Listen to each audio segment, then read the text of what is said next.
এখন পরিমিতির খুব গুরুত্বপূর্ণ একটি অঙ্ক দেখাবো। এটি হচ্ছে এসএসসির পরিমিতি। একটি বৃত্তের ব্যাসার্ধ 6 মিটার এবং বৃত্তচাপ কেন্দ্রে 60 ডিগ্রি কোণ উৎপন্ন করে। বৃত্তাংশের ক্ষেত্রফল কত?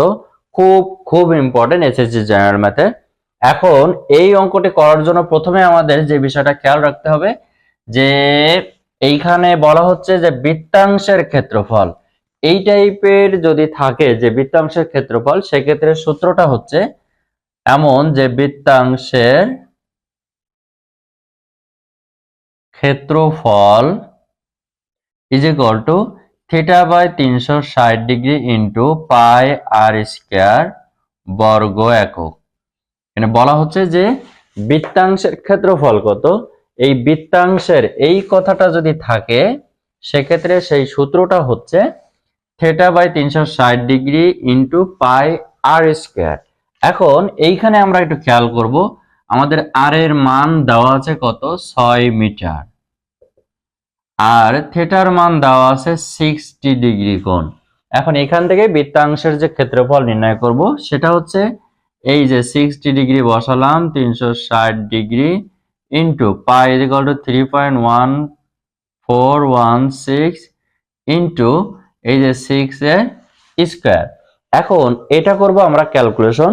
এটা ক্যালকুলেশন করলে আমাদের যে রেজাল্টটা আসবে সেটা হচ্ছে 18.84 বর্গ মিটার। এটি হচ্ছে আমাদের এই অঙ্কের সমাধান।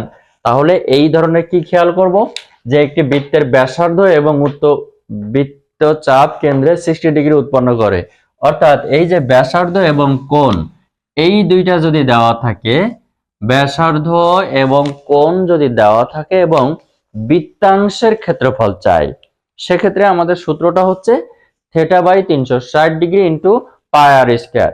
Theta by 360 degree into pi r square. তাহলে খুব সহজে আমরা এই অঙ্কটা করলাম। তো যারা আমাদের পেজের নতুন তারা অবশ্যই পেজটি ফলো দিয়ে লাইক কমেন্ট শেয়ার করো, আর যারা অলরেডি শেয়ার করেছো তারা অসংখ্য ধন্যবাদ। এবং যারা ইউটিউব চ্যানেল থেকে দেখছো তারা অবশ্যই অবশ্যই আমাদের চ্যানেলটি সাবস্ক্রাইব করে আমাদের সাথে থাকো। তাহলে এই টাইপের যত ধরনের অঙ্ক আছে খুব সহজেই তুমি পেয়ে যাবে। তো দেখা হচ্ছে আমাদের পরবর্তী কোনো ক্লাসে এবং ভিডিওতে। সে পর্যন্ত সবাই ভালো থাকো, সুস্থ থাকো, খোদা হাফেজ।